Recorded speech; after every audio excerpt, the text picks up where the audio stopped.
ఈ అస్థికలనేవి మీ తండ్రి గారి చివరాఖరి జ్ఞాపకాలు. ఇవి నీటిలో కలిసిన మరుక్షణం భౌతికంగా ఆయన మీకు పూర్తిగా దూరమైపోయినట్టే.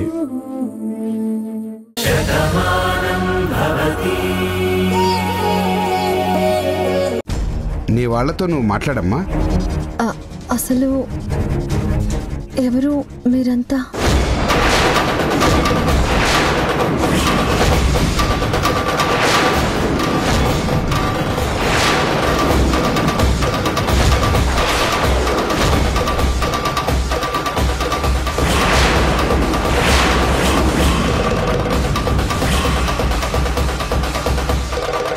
అదేంటి రాధా అలా మాట్లాడుతున్నావు? మేమెవరో నీకు తెలీదా? ఈ ఇల్లు ఈ ఊరు నీకు తెలీదా? నువ్వు ఇక్కడ మనిషివి, మరి కొత్తగా మాట్లాడుతున్నావేంటి? నాది ఏ ఊరా? నా పేరేంటి?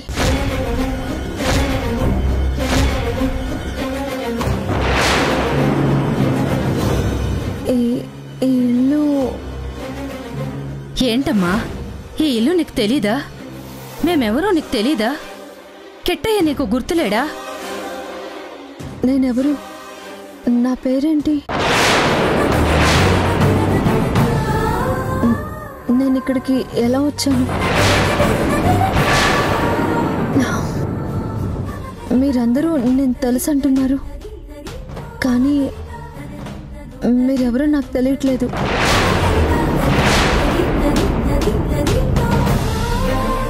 అది కాదు, నువ్వు. బాబు ఒక్క నిమిషం.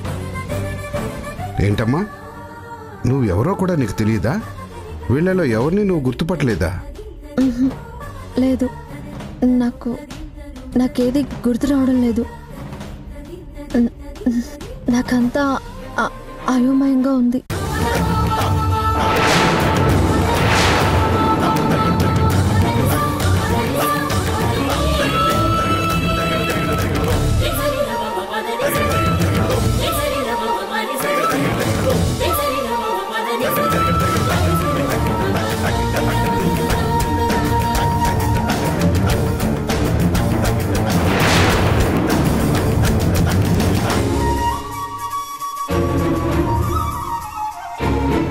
కిట్టయ్య,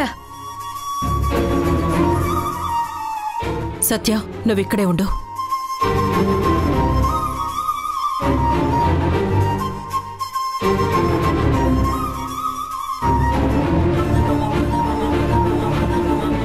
కిట్టయ్య, నువ్వేం బాధపడకు నాన్నా. ఏంటి డాక్టర్ గారు ఈ ఆశ్చర్యం? రాధ తనెవరో తనకు తెలియదంటుంది, మమ్మల్ని ఎవరిని గుర్తుపట్టడం లేదు. ఏమైంది డాక్టర్?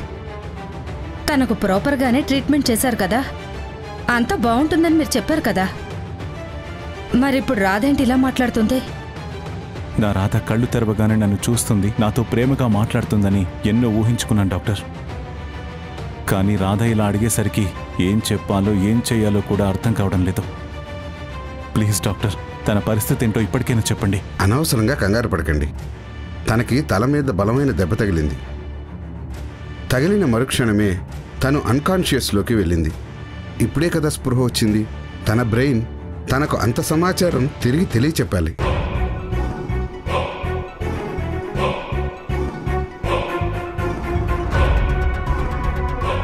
తను ఎవరు, తను ఉన్న పరిసరాలేంటి, తనకు కావలసిన వాళ్ళు ఎవరు అని ఇలా ప్రతిదీ బ్రెయిన్లో స్టోరేజ్ అయి ఉంటుంది. మళ్ళీ యాక్టివ్ అయితే బ్రెయిన్ అదంతా గుర్తు చేస్తుంది. అప్పుడే తను మళ్ళీ నార్మల్ మనిషి అవుతుంది. స్పృహ వచ్చిన వెంటనే అంతమందిని చూసేసరికి తను చిన్న కంగారు పడుతుంది. అంతకు మించి ఇంకేం లేదు. ఒక 2 hours వెయిట్ చేద్దాం. తను పూర్తిగా కాన్షియస్లోకి వస్తుంది.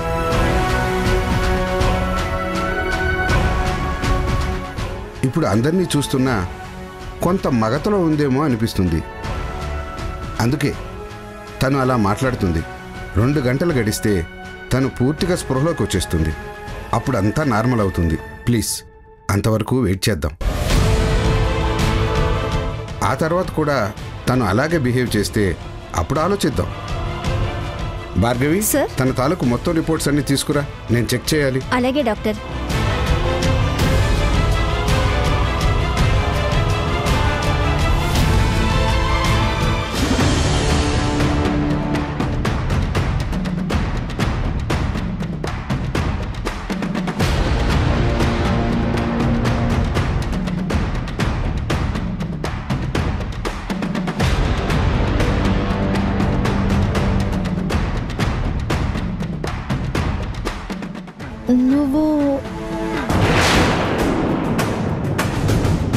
నువ్వు ప్రేమించడానికి ఈ ప్రపంచంలో నీకెవరూ దొరకలేదా?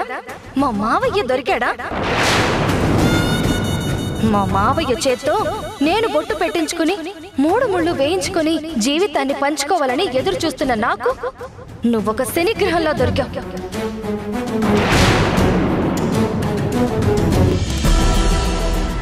అవును బాబు, ఆ రోజు చాలా పెద్ద గొడవ జరిగినట్టుంది. వాళ్ళు ఎక్కడి నుంచో కారులో వస్తున్నారు. దాదాపుగా 10 మంది రౌడీలుంటారు. ఆ రోడ్డు దగ్గర కాపు కాశారు. వాళ్ల మీద దాడి చేశారు. వాళ్ళందరూ కర్రలు కత్తులతో ఉన్నారు బాబు. కానీ కారులో ఉన్నవాళ్లు కూడా బానే ఎదిరించారు. వాళ్ళందరూ కొడుతూనే ఉన్నారు. ఇంతలో ఓ మనిషి ఊర్లోకి పరిగెత్తుకుంటూ వచ్చాడు. మేమందరం పొలంలో పనులు చేసుకుంటూ ఉన్నాం. మా అయ్యగారి మీద దాడి జరుగుతుంది, వచ్చి కాపాడండి అని మా అందరినీ పిలిచాడు. అంతే, మేమందరం పరిగెత్తుకుంటూ వెళ్ళిపోయాం. మేము వెళ్ళేసరికి అక్కడ ఓ పెద్ద గొడవ జరుగుతుంది బాబు. ఊరంతా రావడం చూసి వాళ్ళక్కడి నుంచి పారిపోయారు. కాని ఒకరు మాత్రం ఒక ఆవిడ్ని వెనక నుంచి తల మీద గట్టిగా కొట్టాడు. వాళ్ళని చూస్తే చాలా జాలేసింది బాబు. చాలా మంచి మనిషిలా ఉంది. ఆ తల్లి తల మీద కొట్టేసరికి ఆ అమ్మ స్పృహ తప్పి పడిపోయింది. అందరం కంగారు పడిపోయాం ఆవిడకేమైందో అని. ఆవిడ మీరు చూసారా? గుర్తుపడతారా? ఆవిడ ఎలా ఉంటుందో మీరు చెప్పగలరా? చూశాం బాబు, చెప్పాం కదా చాలా మంచి మనిషిలా ఉందని. ఆవిడ తల మీద అలా కొట్టినందుకు మాకు బాధ అనిపించింది బాబు. ఎందుకు బాబు ఇవన్నీ అడుగుతున్నారు? అదే తనెవరో తెలుసుకుందామని అడుగుతున్నా. ఇంతకీ మరి అలా తల మీద కొట్టాక తననక్కడే వదిలేశారా? లేదమ్మా, వాళ్ల మనిషే అనుకుంటా. వాళ్లే తీసుకెళ్ళిపోయారు. ఏ హాస్పిటల్కో తీసుకెళ్ళుంటారు. విన్నావు కదా కార్తీక్, ఇది ఎవరి గొడవో మనకి సంబంధించింది కాదు. భాను ఒక్కడితే ఉంటుంది తప్ప భానుతో పాటు అంతమంది ఎందుకుంటారు? వాళ్ళకెవరికో గొడవలు జరిగినట్టున్నాయి, అందుకే వాళ్ళు తీసుకెళ్లిపోయారు అని చెప్తున్నారు. అనవసరంగా మనం ఇంత దూరం వచ్చాం. ఇక్కడ ఏం ప్రయోజనం లేదు. వెళ్దాం పద. ఒక్క నిమిషం నీలిమా, వీళ్ళు చెప్పిన ప్రదేశానికి దగ్గరగానే భాను తాళి మనకు దొరికింది. అక్కడ కత్తులు కూడా ఉన్నాయంటే ఖచ్చితంగా ఆ రోజు భాను అక్కడే ఉంది. ఎవరి మీద అటాక్ జరిగిందంటే భాను చూస్తూ ఊరుకునే మనిషి కాదు. సాయం చేయడానికి వెళ్ళుండొచ్చు, వాళ్ళని రక్షించే ప్రయత్నం చేసి ఉండొచ్చు. అదే క్రమంలో భాను తల మీద కొట్టుండొచ్చు కదా. వాళ్ళు కూడా కటిసీతో భాను తీసుకెళ్ళుండొచ్చు కదా. ఇలా ఎందుకు ఆలోచించకూడదు? అందుకే భాను ఇన్ని రోజుల నుంచి మనకి ఫోన్ చేయలేదు, మన దగ్గరికి రాలేదు. తనకి ప్రమాదం జరిగిందని వీళ్ళు చెప్పిన మాటల్ని బట్టి అర్థం అవుతుంది. కార్తీక్ ఇలా మాట్లాడుతున్నాడేంటి? పొరపాటున తన భాను అయితే ఇప్పుడు అక్కడికి వెళ్తాడు. భాను తిరిగి రావటం నాకు ప్రమాదం. కార్తీక్ ని ఎలా తప్పించాలి? మీరు ఆమెను చూశానంటున్నారు కదా, ఆవిడ ఫోటో చూస్తే మీరందరూ గుర్తుపడతారా? గుర్తుపడతాం బాబు. ఆవిడ మాకు బాగా గుర్తున్నారు. ఫోటో ఉంటే చూపించండి. తప్పకుండా గుర్తుపడతాం.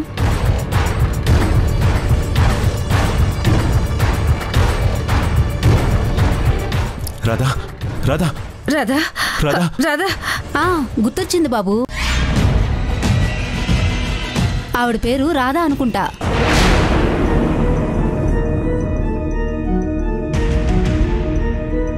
ఆ వ్యక్తి రాధా రాధా అంటూ చాలాసార్లు పిలిచాడు. ఆ అమ్మ పలకలేదు.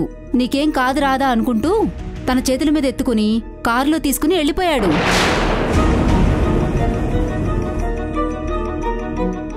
ఆవిడ వాళ్ళ మనిషి అయి ఉంటుంది బాబు. ఆవిడ పేరు రాధా అని కూడా చెప్పారంటే ఖచ్చితంగా ఆవిడ బయట మనిషి ఎందుకు అవుతుంది? వాళ్ళ మనిషే. నేను చెప్పాను కదా కార్తీక్, ఖచ్చితంగా భానుకి అలా ఏం జరుగుండదు. భాను అయ్యుండదని నేను ముందే చెప్పాను. నువ్వే నా మాట వినిపించుకోలేదు. పల్లెటూళ్ళల్లో కుటుంబ కక్షలుంటాయి కార్తీక్. వాళ్ళు ఈ ఊరికి సంబంధించిన వాళ్ళు కాదు అంటున్నారు కదా. ఎక్కడి నుంచో వస్తున్న వాళ్ళ మీద ఇక్కడే అటాక్ జరిగింది అని చెప్తున్నారంటే బయట ఎక్కడో ఊళ్ళో తగాదాలు అనుకోకుండా ఇక్కడ జరిగాయి. ఆ దగ్గరలో భాను తాళి దొరకటంతో మనకలా అనిపించింది. తను భాను కాదు కార్తీక్. వెళ్దాం పదా. విలువైన సమాచారం ఇచ్చినందుకు మీ అందరికీ కృతజ్ఞతలు. వాళ్ళ ఊరేంటో మీకు ఎవరికైనా తెలుసా? తెలీదు బాబు. వాళ్ళని మేము చూడటం కూడా ఇదే మొదటిసారి. ఆఫీసర్, వాళ్ళు ఎవరు, ఏ ఊరి వాళ్ళు ఎంక్వైరీ చేయండి. అక్కడికి వెళ్తే మనకేమైనా ఆచూకీ తెలుస్తుందేమో. తప్పకుండా సార్, నేను ఎంక్వైరీ చేస్తాను. వెళ్దాం పదండి. సరే పదండి. నురా. Thank God. భాను ఆచూకీ ఎప్పటికీ దొరకకూడదు.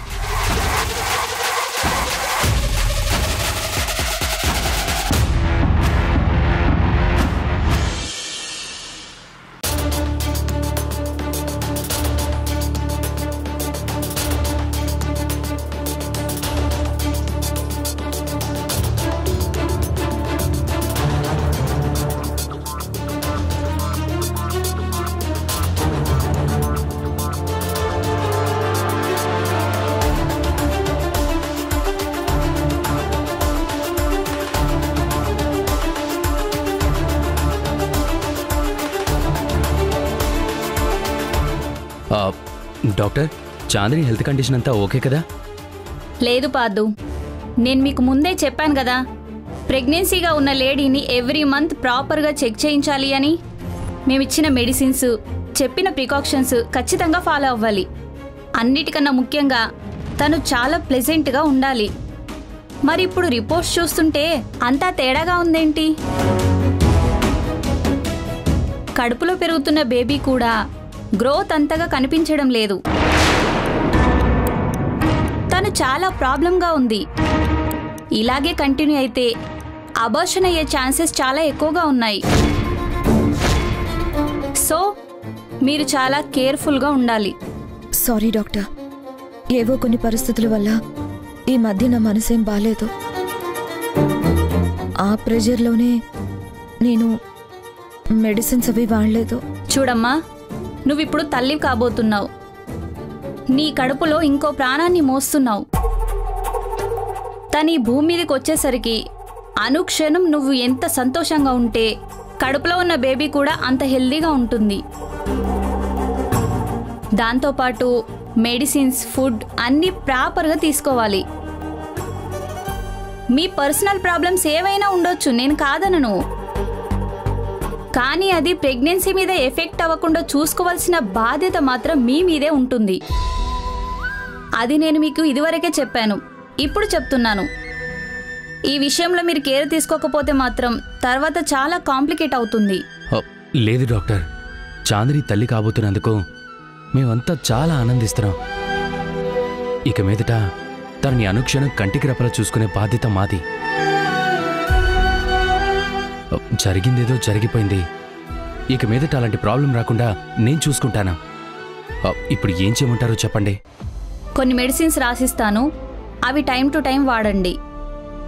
హెల్తీ ఫుడ్ టైం ప్రకారం తీసుకోండి. అన్నిటికంటే ముఖ్యంగా మీరిద్దరూ చాలా ప్రశాంతంగా ఉండండి. అప్పుడే బేబీ కూడా చాలా హెల్దీగా ఉంటుంది.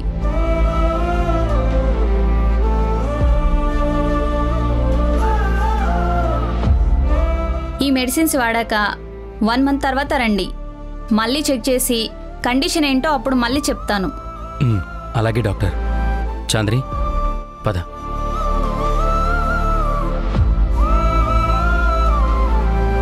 వస్తాను డాక్టర్. అలాగే.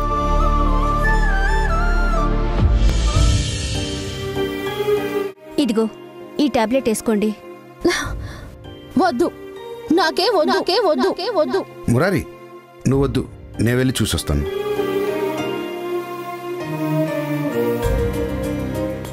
నేనెవర్ని? నన్నెందుకు ఇక్కడికి తీసుకొచ్చారు?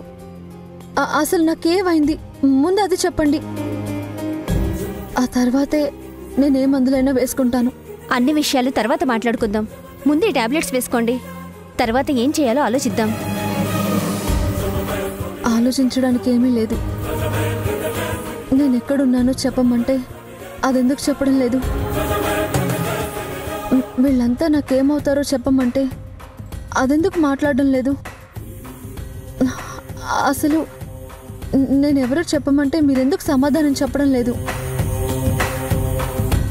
నా గురించి నేను తెలుసుకున్నాకే మందులు వేసుకోవాలా వద్దా అనేది ఆలోచిస్తాను. రామ్మా, రామ్మా.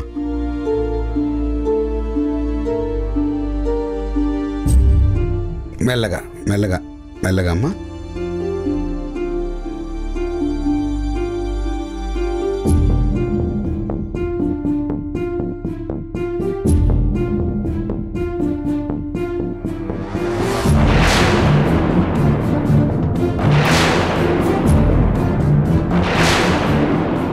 ఏంటమ్మా అలా చూసుకుంటున్నావు? నిన్ను నువ్వు అంత కొత్తగా చూసుకుంటున్నావేంటి? నేను నా రూపం ఎలా ఉంటుందా? అవునమ్మా, రా, ఇలా రా అమ్మా.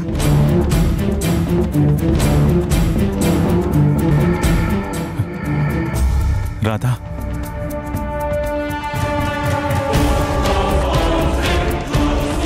బాగా గుర్తు తెచ్చుకోమ్మా. వీళ్ళంతా నీకు కావలసిన వాళ్ళు, నిన్ను అభిమానంగా చూసుకునేవాళ్ళు. వీళ్ళెవరో నీకు గుర్తు రావడం లేదా? కనీసం మురారి కూడా నీకు గుర్తు రావడం లేదా?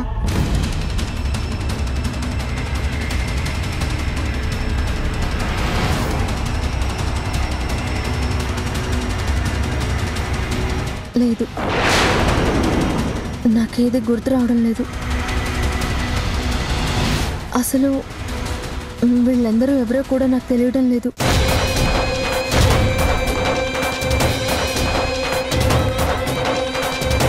అదేంటి రాధా అలా అంటున్నావు? నేను నీకు తెలియకపోవడం ఏంటి? నువ్వు నన్ను మర్చిపోవడం ఏంటి? అసలు ఇది ప్రపంచంలో ఎక్కడైనా జరుగుతుందా? మనసులో ఉండే బంధాలు మట్టిలో కలిసిపోయే వరకు ఉంటాయంటారు కదా. అలాంటి మనసులు కలిసిన మనం ఒకరినొకరు ఎప్పటికీ గుర్తుపెట్టుకునే ఉంటాం.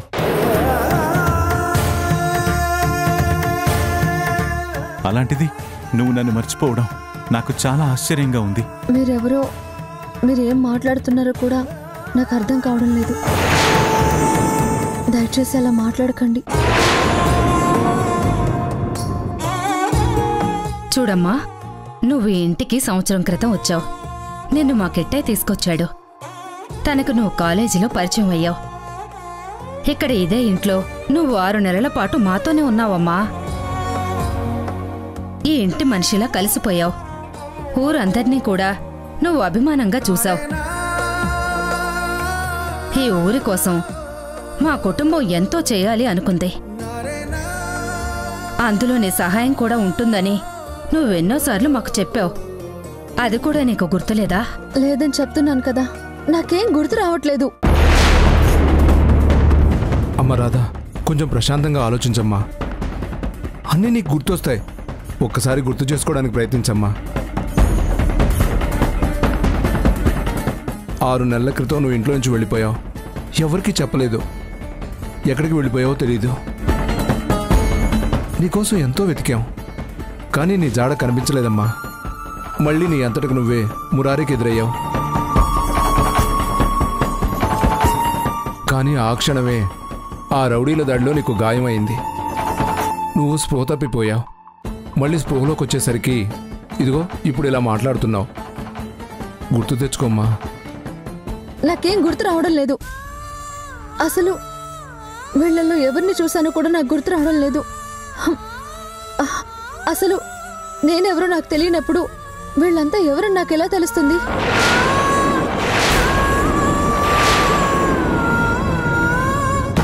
అదేంటమ్మా, ఇది ఎలా మాట్లాడుతోంది? నటిస్తోందా లేక నిజమే చెప్తోందా? లేదే, దాని మాట తీరు చూస్తుంటే అది నటిస్తుందని అనిపించడం లేదు. నిజమే చెప్తోందనిపిస్తోంది. కానీ ఇలా ఎందుకు మాట్లాడుతుందో అర్థం కావటం లేదు. అది మాట్లాడుతున్నట్టు లేదు, పిచ్చి ధరుస్తున్నట్టుగా ఉంది. కొంపదీసి దీనికి పిచ్చి పట్టిందేమో. మంచిదేగా, పిచ్చి పడితే పిచ్చాసుపత్రికి తీసుకెళ్లి జాయిన్ చేస్తారు. అలాగైనా సరే ఇంటికి దూరంగా ఉంటుంది కదా. ఏంటి డాక్టర్ ఇది? మీరెంతో పేరున్న డాక్టర్. మీరు ట్రీట్మెంట్ ఇస్తే పేషెంట్ ఎలాంటి పరిస్థితిలో ఉన్నా సరే రికవర్ అవుతారని భార్గవి చెప్పింది. మీ ట్రీట్మెంట్తో తను కళ్ళు తెరిచింది. మరి తనేంటి ఇప్పుడు ఇలా మాట్లాడుతుంది? ఏం జరుగుతుంది డాక్టర్? ఈ అమ్మాయి గతాన్ని మర్చిపోయింది.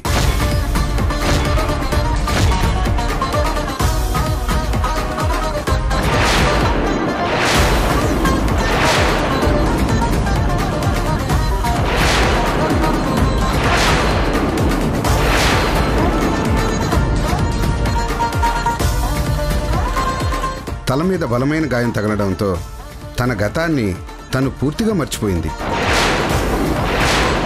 తనని తాను కూడా గుర్తుపట్టలేని పరిస్థితుల్లో ఈ అమ్మాయి ఉంది.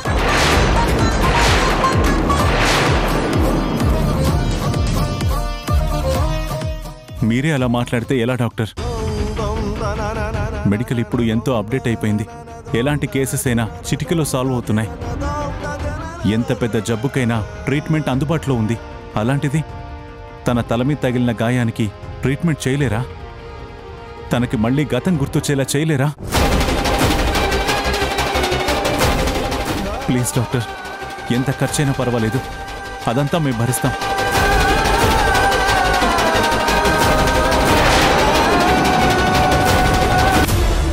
ఏంటి భార్గవి, ఎందుకు నన్ను అంత అర్జెంటుగా రమ్మన్నావు? ఏం చెప్పాలో ఎలా చెప్పాలో నాకు అర్థం కావట్లేదు మురారి. నిజం తెలిసాక ఏం చెయ్యాలో అర్థం కావటం లేదు. ప్లీజ్ భార్గవి, నన్ను టెన్షన్ పెట్టకు. అసలు విషయం ఏంటో చెప్పు. రాధా ప్రెగ్నెంట్.